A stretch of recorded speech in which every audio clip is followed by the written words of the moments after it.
Start with a story about a guy named Bill. Back in 71, he was flying to London. He was an executive with Coca-Cola.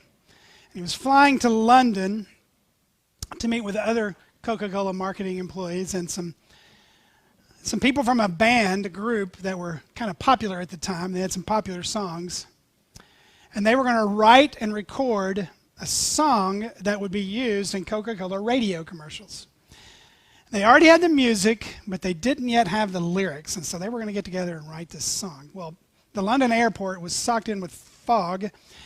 The flight was diverted to Ireland, and all these angry, frustrated people ended up having to spend the night in Ireland. So Bill wakes up the next morning, goes to the airport, and when he gets there, he describes an entirely different scene. That all of these frustrated, angry people were all sitting at tables together, laughing, having conversation. It was completely transformed scene. But he also saw that many of them had in their hands a bottle of Coke. And he had a thought, all these people from all over the world in this one place, transformed from angry and frustrated into happy, having conversation, and they're drinking a Coke. And this thought occurred to him. He got out a piece of paper and a pen, and he wrote down, "I'd like to buy the world a Coke." Now, some of you have no idea what in the world that means, but he had a vision, if you will, in that moment. At that time, in 1972, 100 million people a day all over the world drank a Coke. And so to him, let's have a Coke was a way of bringing peace and harmony to the planet. How's that for an amazing vision of worldwide impact? Because it's been said that Coca-Cola's vision all along is that no matter where you went in the world, if you were in the middle of the jungle of the Amazon, that people would recognize a Coca-Cola logo. Now they needed a song to match the vision, so he makes it to his destination, and he shares this little lyric, his vision. And to make a long story short, it went on to become the most expensive commercial ever made in the world up to that time. A hillside in Italy, sometime later, people from all sorts of ethnic backgrounds singing about peace, harmony, and Coca-Cola. And if you turned on the TV in the early 70s, you could be watching a soap opera, the evening news, sports. It did not matter. You heard people sing, "I'd like to teach the world to sing in perfect harmony. I'd like to buy the world a Coke and keep it company," right? Yeah. So popular that they convinced that same band to write an entire song, leave out Coca-Cola, and they did, and it went on to become a top 10 hit. Yeah. Oddly enough, when he first pitched that line to the team, "I'd like to buy the world a Coke," there was one guy who responded, "You know, if I could buy everybody in the world one thing, it wouldn't be a Coke." Vision not cast well to that one dude. He said, if I could buy everybody in the world something, it would be a home where they could have peace and love. And Bill looked at this man and said, "Okay, that's what we'll sing about, but we'll just work a bottle of Coke into it." Yeah. When Bill Backer lived in that day of 100 million people, the number is up to 1.9 billion people a day drink a Coke in over 200 countries. 3% of the time someone sticks something up to their mouth to drink it on this planet, it's a Coke. That's vision. But he tapped into something in a day when, a Vietnam War protest, a day of chaos and confusion and violence. He tapped into a longing, a desire for peace and for harmony. And it spread like wildfire. Incredible, isn't it? Now, why then? Why there?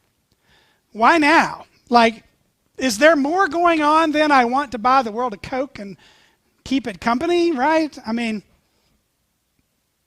why the longing?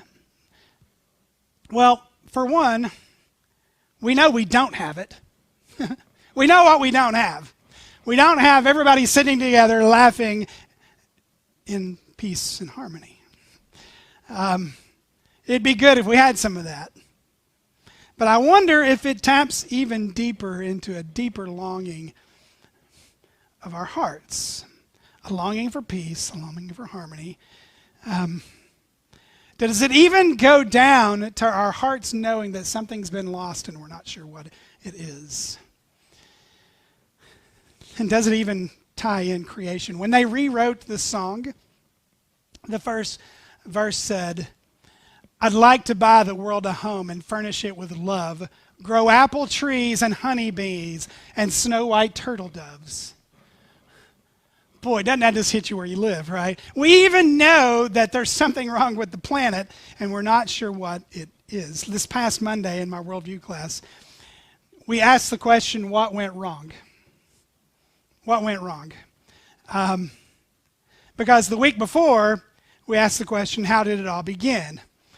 And the week before, we told the story, excuse me, the story begins, how did it all begin? With an eternal creator God who creates this world, who creates this garden where Adam and Eve live in harmony. And this harmony goes in four directions. This harmony goes between people and God, between people and nature, between the people, and then even within themselves. They worked in a garden where the soil cooperated, where nature cooperated and didn't work against them. They worked together. God is there. They're in harmony with themselves. They're at peace with themselves. It doesn't take much to realize we don't live there, right? So you have to ask the question, after how did it all begin, what went wrong? What in the world happened? Why are we not there? And the church has to have a vision for that, because, and it's what I was emphasizing to my students this week, if you don't know what went wrong, you will not have the correct solution. If you don't know the disease, you will not have the right cure. And everybody has a story about what's wrong. And if you want to know why people get freaked out about stuff they have no business getting freaked out about, it's because they don't know what went wrong. And so they go looking for the wrong cure. Of course, the next question is there any hope for rescue? And the next question after that is, what does the future hold? And that's our passage today, because our passage has these words in it: joy and peace, right? And the church, when we get a vision for that, right, because we know where we came from, we know what went wrong, and we know where it's all going, then we know what to be doing in the meantime, right? So you've got this verse, we just read it. I'll read it again. You will go out and enjoy. Now, we saw this when we went through the modern prophets. You've seen this if you read Isaiah. The prophets always did this. It was, this is going to get bad, but let us give you a picture of what the future holds. Like, no matter how awful it was going to get, and it's going to get awful for the people Isaiah is talking to, there's always this picture of what the future holds. And he tells them, you're going to go out in joy. After telling them you're going to go out and it's going to be bad, you're going to go out in joy, and you're going to be led forth in peace. He's describing kind of a second exodus, if you will, a second going out. You're going to go out. You're going to come out of captivity. You're going to come out of slavery. And you're going to come out of that, and you're going to come into joy, into peace. And this is that great word, shalom. Shalom. If you ever go to Israel, it's as popular as aloha. in Hawaii. Never been to Hawaii, but it's everything from a general greeting, a wish for happiness and success and friendship, all the way to the idea of wholeness and completeness of life. So in Israel, if it's the Sabbath, people will greet you with Shabbat Shalom. Sabbath peace to you. It's just a general greeting. Health to you, happiness to you, friendship, success. But even deep in their hearts, they know there's a longing for wholeness and completeness that captures everything, right? The Message, if you read the Message, captures it with this phrase. You will go out with joy and be led forth in a whole and complete life. A whole and complete life. That is the promise. That is what the future holds, because it's not happening now, so it must still be happening. And it's like a parade, and the celebration is nature, is creation. You will go out in joy and be led forth in shalom. The mountains and the hills will burst into song before you, and all the trees of the field will clap their hands. Maybe you need to close your eyes for a second and think about this. What do singing mountains and hills look like to you? What do trees clapping their hands look like to you? Can you imagine it? Like, okay, for me, I've been on top of a mountain in East Tennessee in the fall where it looks as if God made a quilt with 5 million shades of orange and yellow, and he just gently laid this quilt across these mountains, and it's mind-blowing.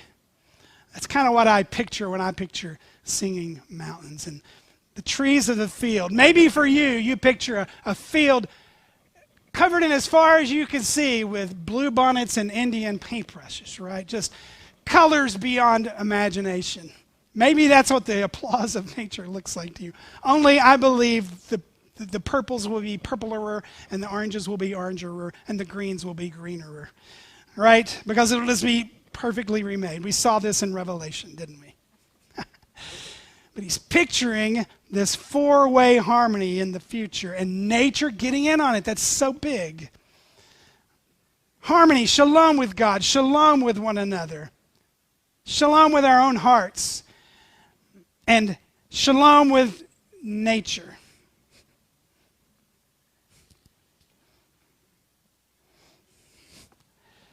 This is all over Isaiah, but it's all over the Psalms. This wasn't just the prophets saying, I've seen the future and this is what it looks like. This is the poets and the songwriters saying, let's imagine this. Let's engage our minds and our imaginations, and let's sing about it. Let's write poetry about it so people can sing it and pray it. Let me just give you one example. Psalm 98. Sing to the Lord a new song, for he has done marvelous things. His right hand and his holy arm have worked salvation for him. The Lord has made his salvation known and revealed his righteousness to the nations. He has remembered his love and his faithfulness to Israel. All the ends of the earth have seen the salvation of our God. Shout for joy to the Lord, all the earth. Burst into jubilant song with music. Make music to the Lord with the harp and the sound of singing, with trumpets and the blast of the ram's horn. Shout for the joy before the Lord the King. Let the sea resound and everything in it. Come on, fish, whales, starfish, whatever's swimming around out there. Let the sea resound. Let the rivers clap their hands. An applauding river. Yay, God. Only a roaring river. Let the mountains sing together for joy. Let them sing before the Lord. And here's the fascinating line. For he comes to judge the earth. He will judge the world in righteousness and the peoples with equity. Now, isn't it an amazing thing, and we'll see this, that the future salvation of God's people is tied in with his judgment and justice and righteousness toward those who are the enemies of the Lord's people and those who do not know and worship him. Let me read some Isaiah. It's too good not to. Isaiah 35, the desert and the parched land will be glad. Imagine a glad desert. Remember that map I put up of Africa that week where like there's two halves of Africa. The bottom half is green Africa and the top half is brown Africa? What would it look like if it were all green Africa, right? A desert that's glad. The wilderness, and think about what the wilderness looked like in Isaiah's day, just rocks, and the wilderness will rejoice and blossom. Like the crocus, it will burst into bloom. It will rejoice greatly and shout for joy. So strengthen the feeble hands, steady the knees that give way. Say to those with fearful hearts, be strong, do not fear. Your God will come. And listen to this, here it is again. He will come with vengeance, with divine retribution. He will come to save you. You will be brought out of that. So if you're here today and you're feeling like, man, my hands are feeling feeble. My knees are feeling like they're going to give way. My heart is full of fear. He says, hey, someday the rivers are going to applaud. Someday the mountains are going to sing. Someday the trees are just going to burst into jubilant song. It's coming. It's coming. There's going to be a harmony. Isaiah 35, the rest of it, no lion will be there, nor any ravenous beast come upon it. In other words, there's not going to be any ravenous beast to come and be worried about. The ransomed of the Lord shall return and come to Zion with singing. Everlasting joy shall be on their heads. They shall obtain gladness and joy. Sorrow and sighing will flee away. Where did sorrow and sighing go? Oh, they ran. Some of you probably know a song about the redeemed of the Lord shall return with singing into Zion. Maybe not. Just on and on. I could keep reading all these passages from Isaiah. Terror removed. A city rebuilt from the unfailing love of God. Go back to Isaiah 55, and instead of the thorn bush will grow the juniper. Where did the thorn bush come from? What was the curse when Adam disobeyed? When Adam disobeyed, he said, well, your work is about to be labor. Has your work ever been labor when you would rather it had just been work? Right? The machines always break down. The internet always fails when you need it not to. Right? Just the stuff breaks. That's thorns. Your work has thorns. Adam brought thorns into the mix. So work gets hard. You know what's going to be where thorns are? Juniper. I know some trees. I can't remember what a juniper looks like. It's going to be pretty. Instead of briars, we know what the briars are, we'll have myrtle.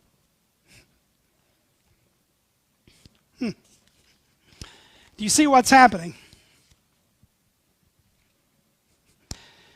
All of the harmony that was ruined from disobedience will be renewed and reestablished because of the obedience of Jesus Christ, who, being in very nature God, made equality with God was not something that he held on to, that he grasped, but he became made in human likeness, became a servant even unto death. Sits at the Father's right hand. He will come again one day. Remake it all. We saw this in Revelation.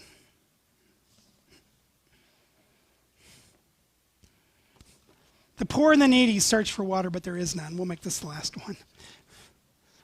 Their tongues are parched with thirst, but I, the Lord, will answer them. I, the God of Israel, will not forsake them. I will make rivers flow on barren heights and spring within the valleys. I will turn the desert into pools of water and the parched ground into springs. I will put in the desert the cedar and the acacia, the myrtle and the olive. I will set junipers on the wasteland, the fir and the cypress together. Why? So that people may see and know, may consider and understand that the hand of the Lord has done this. So there's this day coming when God's people and God's creation will be back in harmony again. Renewed nature will not hold back. It will not rise up and destroy. And guess what? Remade people will not exploit or ruin nature for selfish reasons. A remade people and a remade nature will live together. Beautiful to behold beyond anything we've ever witnessed. My days are like the evening shadow. I'll wither away like grass. But you, O Lord, sit enthroned forever. Your renown endures through all generations. It's all about the renown of the Lord. People grow old and die. The grass grows old and dies. God doesn't age. Generation after generation after generation, he is renowned.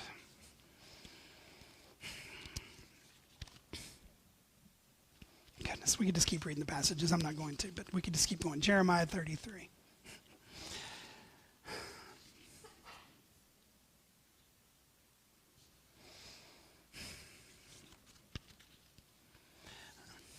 So, in all these promises, you not only see the promises of future peace and harmony and wholeness, but you see the promise of righteousness, justice, and judgment.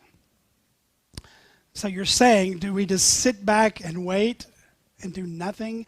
No, I want to assure you that God's enemies do not have the last word, and we don't need to act like they do.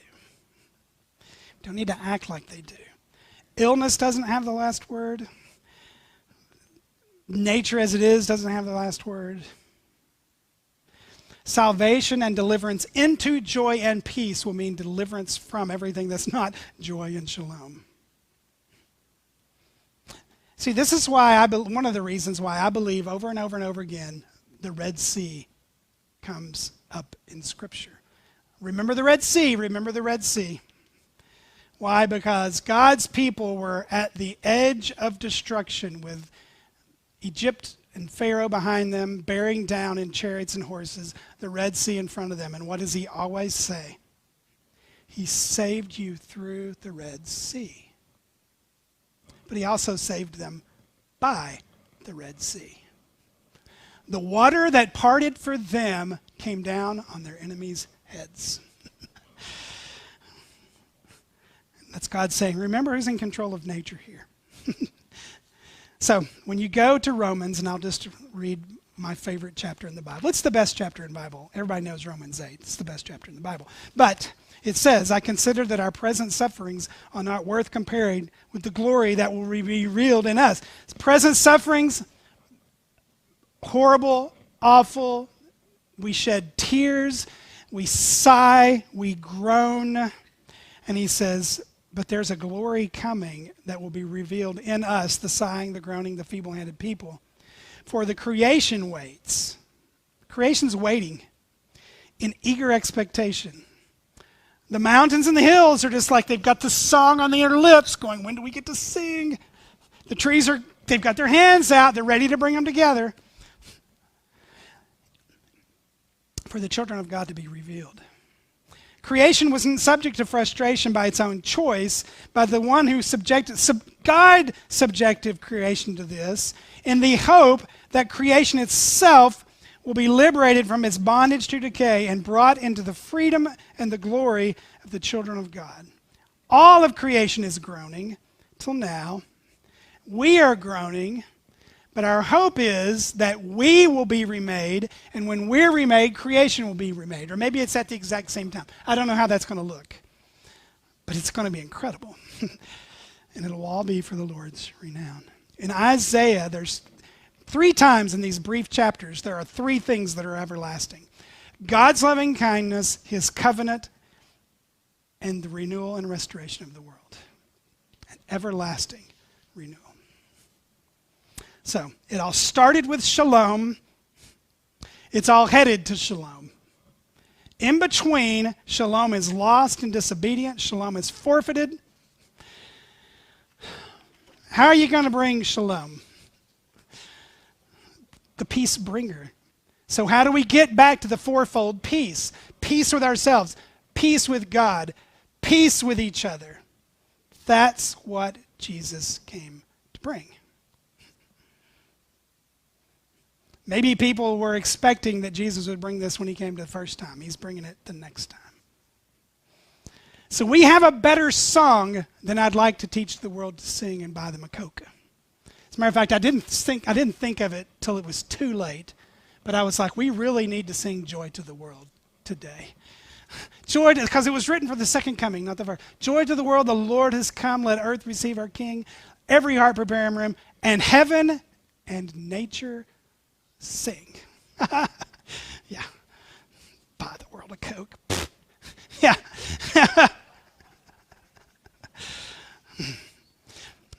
You see, the story that we are in, every good story answers the question, how did it all begin? What went wrong? Will there be rescue? And what's the future hold? Every story tells the story.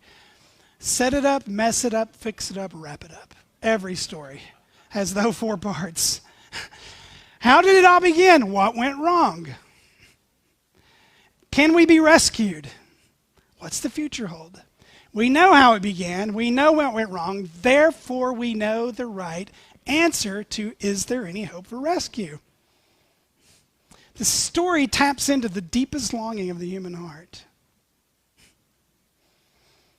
And we're right in the middle of it. So make sure you're living in the right story. Because if you're living in a story that maybe you know how it began, but you're really not sure what the problem is, Jesus came to solve the right problem. And he's coming again to finish it. So you ask, what kind of God can inspire a prophet like this? Our God can. What kind of king directs history like this? Our God does. Who taps in to the deepest longing of the hearts? Our God does. So when you walk out those front doors today, know what you're looking at. Those big tall trees in the front, those are God's trees. And they're waiting to applaud. Just imagine them clapping. Imagine them clapping. Because that's where it's heading. That's where the story's going, and every other answer is going to fail. It comes from the outside and works this way in. So that's Isaiah 55. It's beautiful. It's beautiful. It's the earlier picture of what Revelation already told us. Shalom has come. Shalom is in our hearts. And Shalom is going to come to the world. He rules the world, what? With truth and grace, and makes the nations prove what is the glories of his righteousness and the wonders of his love. It's close to December. We're about to sing that song, y'all. Just hang on. Will you pray with me? God, thank you for Isaiah 55. Thank you for inspiring it. Thank you for putting this in Isaiah's heart and for moving him along like wind in the sails. Thank you, Spirit, for giving this to us, for preserving this to this day, so that by the encouragement of the Scriptures, we might have hope. Lord, it is a hopeless world out there. Good gracious, our own bodies tell us of our weakness. Our own bodies tell us what the problem is. Sin and death have entered this world, and it's infected everything. We know the king. We know the one who rules the story. Lord, I pray that we would live like it. May we live with joy. May we learn to all the one another's, to be at peace with one another because we're at peace with God, to love one another because we're loved by God. Your kingdom's not in trouble, Lord. This is where it is. It's happening. So God, I just pray that every day this week, when we look out the window at nature, when we're standing out in the yard, we would just know there's going to be applause. There's going to be singing. And we're going to be in the parade because we're going to be made new with it. May we live like people who believe the story. In Jesus' name we pray. Amen.